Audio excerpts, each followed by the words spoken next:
Assalamualaikum warahmatullahi wabarakatuh. Alhamdulillahirabbil alamin. Allahumma sholli ala sayyidina Muhammad wa ala sayyidina Muhammad. Rabbi shrah li sadri wa yassir li amri wahlul 'uqdatam min lisani yafqahu qawli, amma ba'du. Sahabat saudara dimanapun berada yang berada di kota saya itu di Kebumen dan berada di kota-kota lain, di provinsi-provinsi lain, di negara-negara lain, di Malaysia, Singapura, Taiwan, Hong Kong, Brunei, Kuwait, Dubai, Mekah, Madinah, di Jepang, Qatar, Oman, Yaman, Mesir, di Amerika, di Eropa, dan dimanapun berada.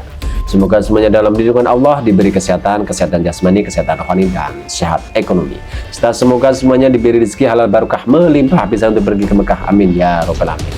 Ya, sahabat saudara di mana berada, merdeka. Soekarno masih hidup. Apakah itu benar? Kita akan kuak misteri tersebut. Silahkan Anda simak bahwasanya rumor ataupun berita yang beredar di masyarakat itu banyak yang menyebutkan bahwasanya beliau masih hidup. Ada yang bilang dia di desa, ada dia di pasar, di kota, bahkan ada yang di luar negeri. Untuk lebih jelasnya silahkan simak video ini. Dan saya garis bawahi di sini menggunakan teknik ruqyah aswaja mahir ya. Jadi jika di dunia ruqyah aswaja itu tekniknya bervariasi. Untuk yang mahir itu jenisnya macam-macam. Salah satunya adalah mediumisasi. Dan yang jelas di sini semuanya adalah real. Jika percaya, jika tidak percaya silahkan buktikan dengan pengobatan ya. Setelah pengobatan kita langsung konfirmasi apakah orangnya sudah sembuh atau belum. Itu bukti bahwasanya di sini adalah real asli untuk ruqyah ataupun pengobatan ya. Langsung saja kita mulai ya.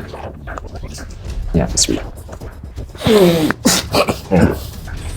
Assalamualaikum.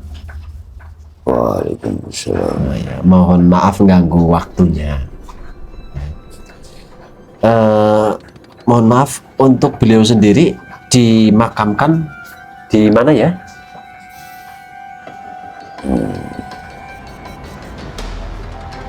Makam itu berpindah-pindah. Makanya berpindah-pindah.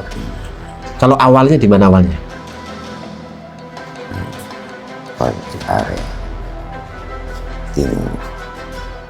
Mungkin kotanya apa gitu?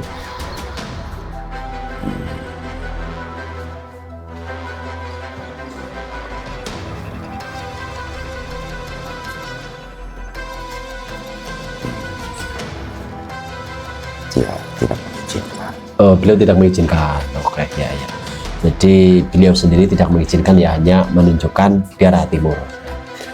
Terus berikutnya gini, itu gagasan kenapa tanggal 17 Agustus itu, kenapa itu setahu kamu? Itu hanya gagasan, belum penyempurnaan. Belum penyempurnaan. Gagasan itu kan hanya usulan para orang-orang elit zaman.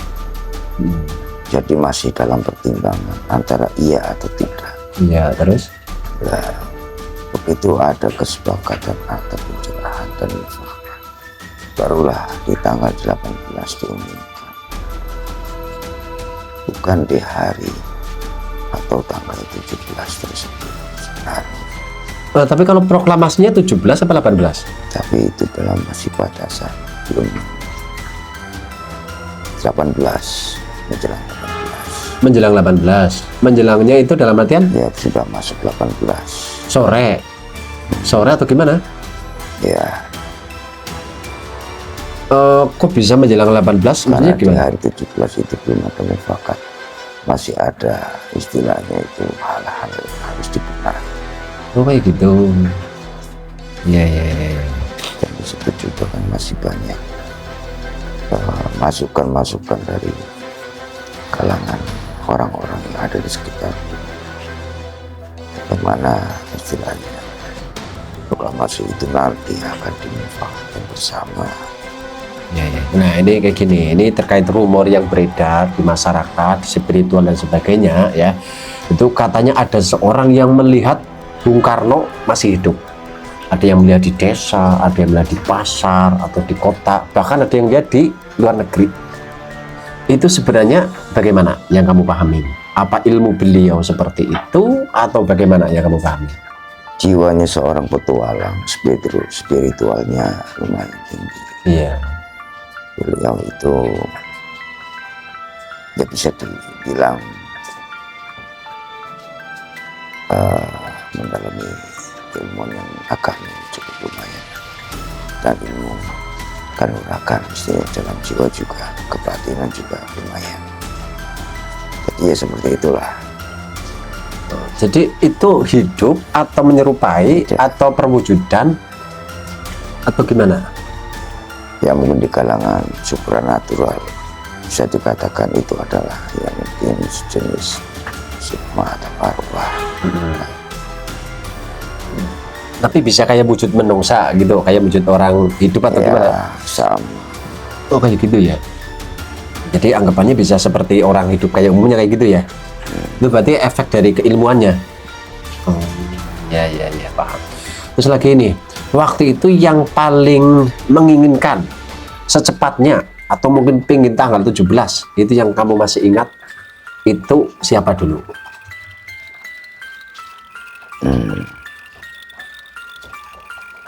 Saya lupa namanya, cuma saya kenal orangnya. Karena waktu itu tidak hanya beberapa orang saja yang ada di dekat, tapi juga saya membutuhkan masukan juga dari orang luar, terutama orang yang mungkin sudah kenal dengan saya.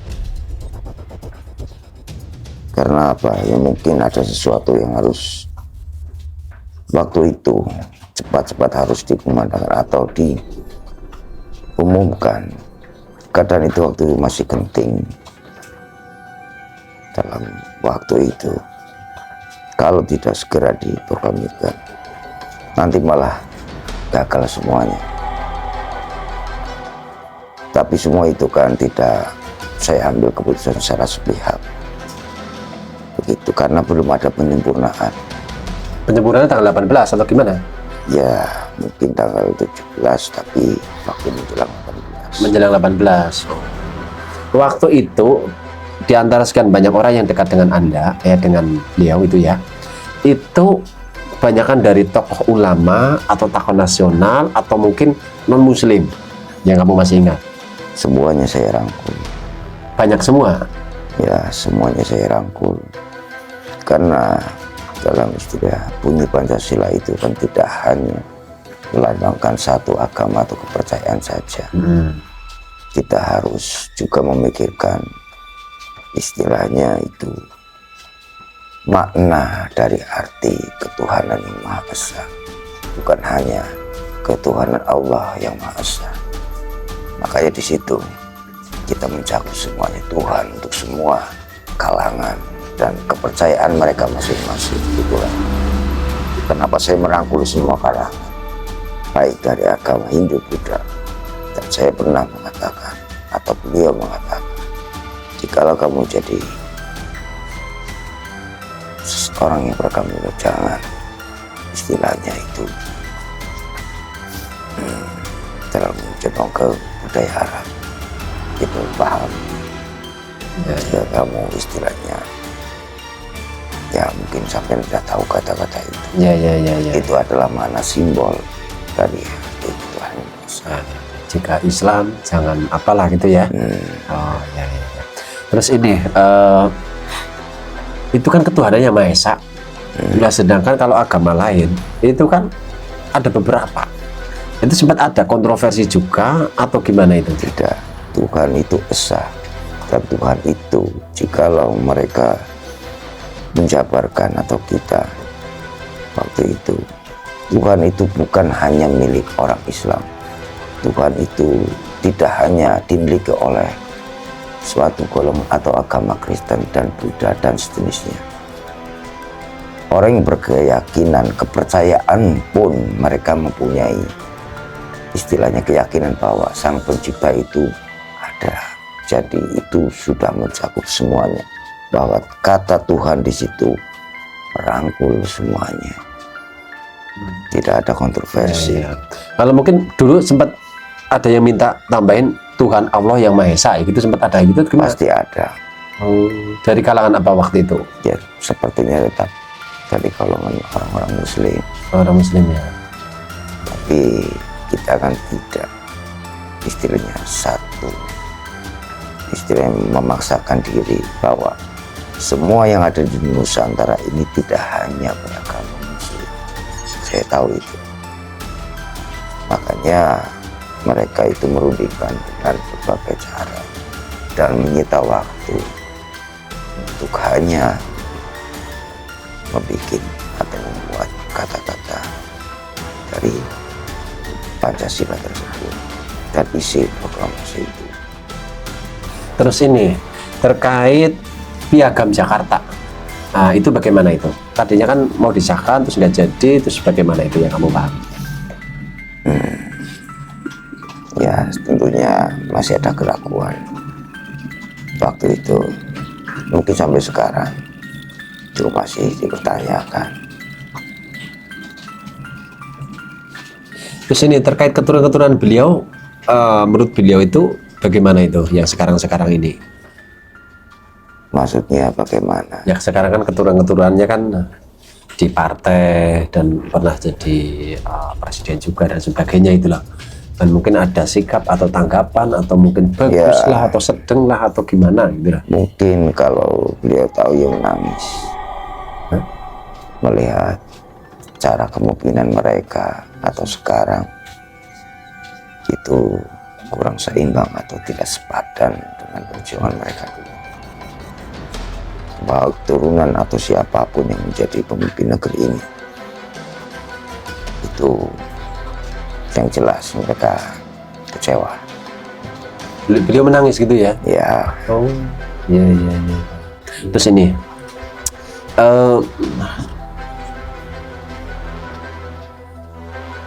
dulu waktu Anda menjadi presiden, itu kalau saya pahamin, ya waktu jadi presiden ya Pak Presiden Soekarno waktu jadi presiden, itu tidak menimbun harta untuk diri sendiri. Benar seperti itu? Ya. Iya. Terus kalau sekarang kan kayak kebalikannya. Makanya itu beliau kalau melihat zaman sekarang itu sikap. Terus terkait sikap ke bangsa lain, gimana yang menurut beliau jika melihat hal-hal yang setelahnya beliau itu? Sekarang ini. Ya pokoknya setelah kepemimpinan beliau lah, kan hubungan ke luar negeri kan tetap masih ada, cuma kan mungkin berbeda atau mungkin gimana gitu loh. Ya, yang jelas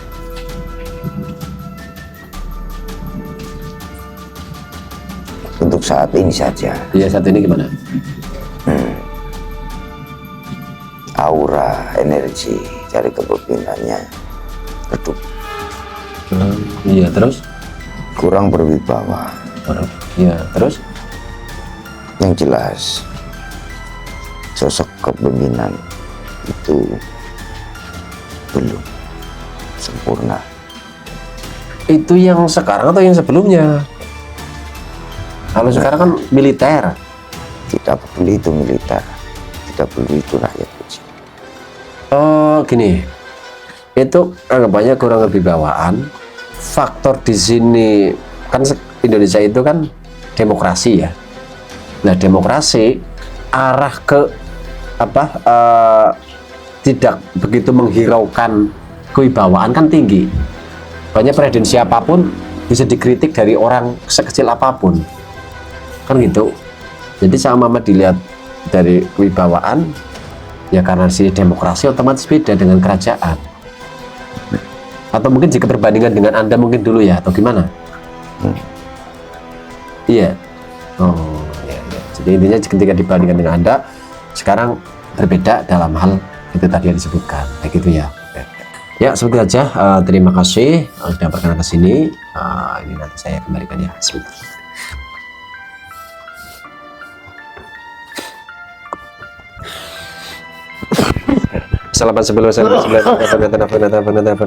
Ya bisa dimana berada, alhamdulillah barusan saya manggil ya perwakilan dari beliau dan saya interogasi terkait sejarah ataupun asal usul proklamasi tanggal 17. Apakah benar-benar tanggal 17 atau bukan ya? Terus beliau benar-benar masih hidup atau bagaimana? Ya barusan udah jelas ya. Silakan bagi siapapun di mana berada yang terkena gangguan penyakit ya, baik medis ataupun non medis, sakit pundak, punggung, pinggang, dada, perut, kedua tangan, kedua kaki, atau sakit lainnya, atau mungkin kena sihir, santet, teluh, guna-guna, korban gendam, korban pelet, ya, kena sihir penutup usaha, kena sihir gantung jodoh dan sebagainya, Anda bisa menghubungi nomor yang tertera. Untuk video-video Anda bisa lihat di channel YouTube saya atau di playlist TikTok saya ini. Ya, assalamualaikum. Silakan komentar.